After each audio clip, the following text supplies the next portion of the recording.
Mr. President. The senator from Oklahoma.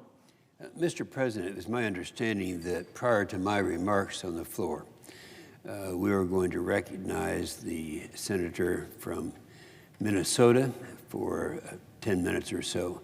And so if that is still desired by the senator from Minnesota, I'd be glad to yield.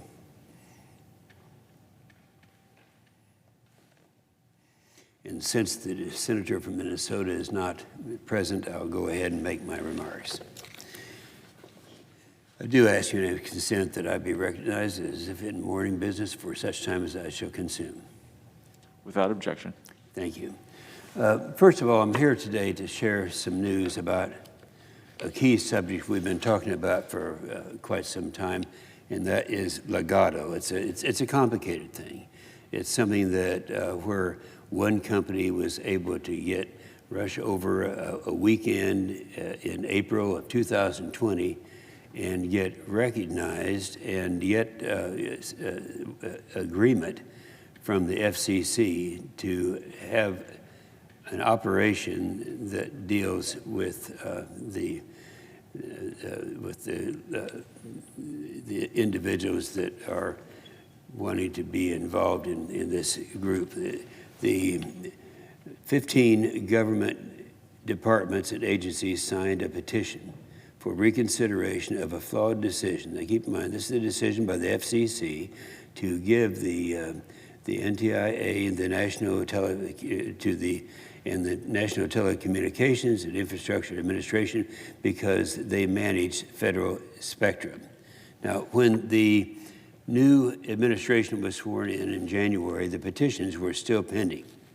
In the NTIA, which I just now used the initials of, it's very well known. This is the one that has the responsibility to take care of the Department of Commerce and some of their instructions, some of their activities.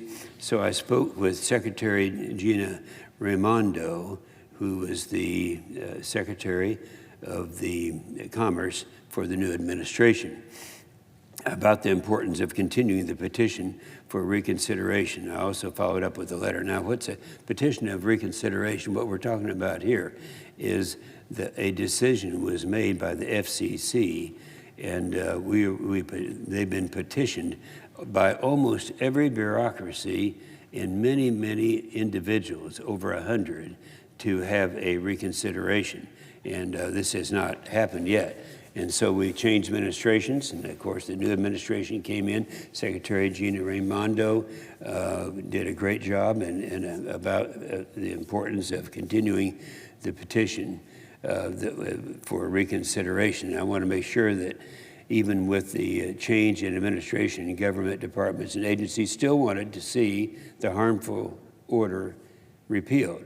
And here's the breaking news. I just got a letter from Secretary Raimondo confirming that, and I'm quoting now, Mr. President, confirming now, quote, there has been no change to the Department of Commerce or the NTIA's opposition to the FCC's Ligado order, unquote. And that says it all. This says this administration is in full agreement with the previous administration, and they will be acting accordingly. She also pledges that the NTIA will continue to pursue the petition for reconsideration, the petition that represents the Departments of Commerce, Defense, Interior, Justice, Homeland Security, Energy, Transportation, NASA, FAA, and more. Virtually the entire government. Now, this is huge. This shows, once again, that there is bipartisan concern about the Ligado order that is continuing into the Biden administration. It's not an exaggeration when I say that the Ligado order would be devastating to public safety, our national defense, and even our way of life. And everybody knows that. The reliability of GPS and satellite communication is necessary for safety of life, operations, national security, economic activity. Here's some of the day-to-day things that people might not think of as being a part of the users of GPS and how it affects our daily lives. A big one, using your credit card or debit card when you are making a purchase or anything in terms of making transactions. Another one, making a phone call, even making a phone call. Cell phone networks rely on GPS to synchronize cell towers. So calls we can pass seamlessly. Otherwise, they could get bogged up, and if they experience interference, your call could be dropped when moving from tower to tower. Here's one of the most people don't expect, and that's energy. You know, why would energy be dependent upon an accurate and reliable GPS system?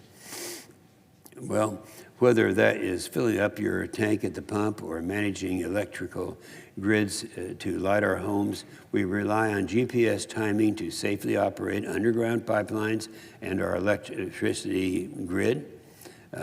Farmers and ranchers, they depend on GPS and satellite communications when planting crops, applying fertilizer, and during our harvest operations to move large critical machinery from place to place. I was back in my state of Oklahoma last week and met with a bunch of farmers, and I learned myself, how farmers are using GPS now. This is a thing that wasn't true just a few years ago, but it is true now. Working out, if you're up there, a lot of the healthy people are up there doing what they ought to be doing with their bodies, that's working out. A study last year found that 1/5, that's 20% of all Americans use a fitness tracker or smartwatch, the majority of which use the GPS to count steps and track distances. Taking a flight, commercial and civilian aviation relies on GPS navigation and satellite communication to operate safely. Driving around each day, countless Americans rely on Google Maps, Waze, Apple Maps, and other forms of navigation systems, and get them from point A to point B, and they rely on GPS to do that.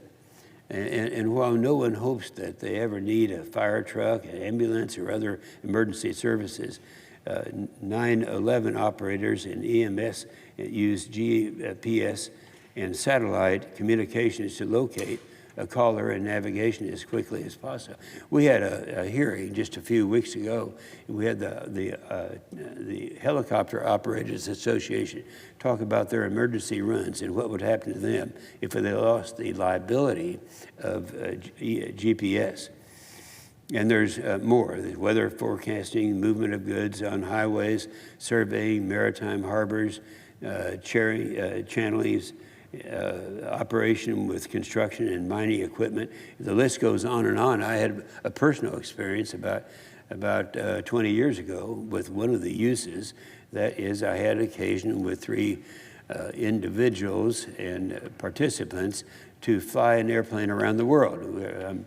I'm from Oklahoma. Of course, we're all familiar with Will Rogers. Some people are not quite as familiar with Wiley Post.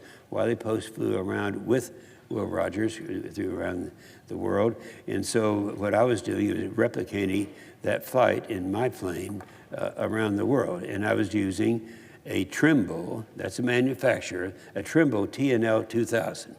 That was the first time, I think, I have checked since then, that it's been used for private use for flying around the world. Nonetheless, that's a GPS system. And because the FCC order allows Ligado to repurpose spectrum to operate a terrestrial-based network, Ligado signals on Earth's surface will be much more powerful than GPS, causing substantial and harmful interference. And how do we know that Ligado will cause interference? The FCC told us when they approved the Ligado order. They said, and this is a quote, "You should listen to," the FCC stated, "Ligado shall expeditiously repair or replace as needed any U.S. government GPS devices that experience or are likely to experience harmful interference from Ligado operations. That is a quote. Now remember that quote, and I'm going to tell you about a bill that we are introduced to correct this problem that is so serious to so many people. Last year, we also held a hearing on the Armed Services Committees to hear how the Ligado order would impact the military and warfighting. All of the witnesses, Dana Deasy, Michael Griffin, General Raymond, they're all united. Dana Deasy, the former Chief Information Officer at the DOD, said it best when asked if he thought the Ligado order would have an impact on DOD or the federal spectrum. He said, quote, "Yes, in fact, we're sitting here today, and you can have General Raymond here representing our military. We would clearly suggest that we wouldn't be sitting here today if it didn't have a heavy impact on our military operations." And that there's been multiple testimony about that. The NTIA petition filed in April of 2020, and again signed by the Departments of Commerce, Defense, Interior, Justice, Homeland Security, Energy, Transportation, as well as agencies like NASA and FAA are also clearly united. There's no division of opinion on this.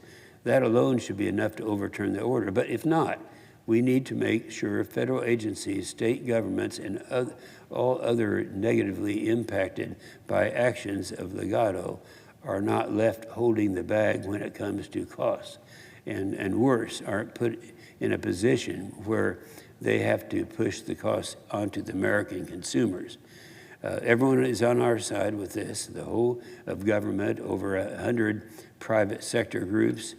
They all need, and they all agree, no one else is on the side of Ligado except paid lobbyists.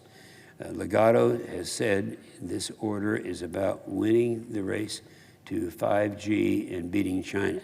Those who claim Ligado's proposal is necessary to defeat China's 5G push are deliberately mixing up two different and important spectrum issues in order to sell their product.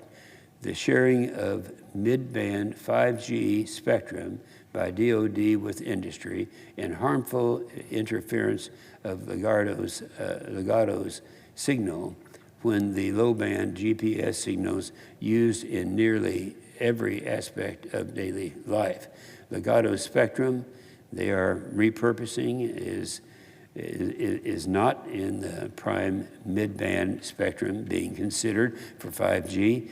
And Ligado's low-band spectrum is not a part of the FCC's own plan to accelerate 5G development released in September of 2018 called 5G Fast Plan. Reliable GPS and satellite communications is important to everyone in America and drives much of our nation's economy, and we should not sacrifice GPS reliability. In the event the petitions for reconsideration are not successful. Now, I can't imagine that they would not be, because almost every bureaucracy and much of the private sector are behind these. This is happening all over the country. But in the event that the petitions for reconsideration are not successful, I have introduced legislation, and I won't give you the name of that because it's one of these things where there are too many words involved. We just refer to it as the Retain Act to protect the users of GPS when, by approving the Ligado's order that the FCC did not. Just last week, companion legislation was passed by the House of Representatives. Jim Cooper, Mike Turner, Frank Lucas, G.T. Thompson, Ken Calvert, Nadia Velasquez, Abigail Spanberger, and Don Beyer.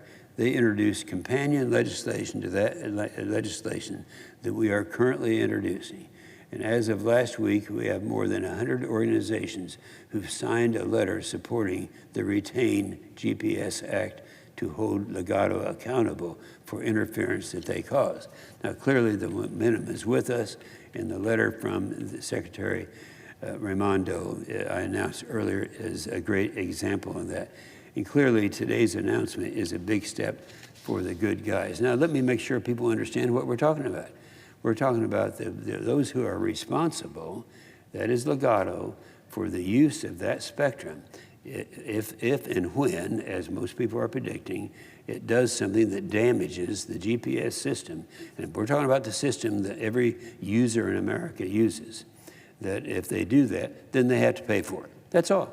You know, they have to pay for it rather than have the public have to pay for it. Now, that's really the end of what I was getting. I'm trying to get across to people how serious this is, but I want to put down in the record that all the agencies that are strongly supporting this. We have the Department of the Army, the Department of Defense, the Department of the Air Force, Department of the Navy, Department of Commerce, NASA, Department of Interior, Department of Justice, Department of Homeland Security, Department of Energy, National Science Foundation, Department of Transportation, U.S. Coast Guard, and the Federal Aviation Administration. And I do ask that at the conclusion of my remarks that these organizations be listed in the record. Without objection. And I would also add to that group the NTIA, which represents a lot of government in addition to what I just read. And I'd like to add the names of, I have a list right here, it's well over 100, and we're talking about the Aerospace Association, the Agricultural Industries, the American Farm Bureau, all of these, virtually every recognizable organization in America is among the 105 organizations that are supporting this. I would like to ask unanimous consent that they all be listed at the appropriate place in the record. Without objection. I thank you very much, and with that, I yield the floor.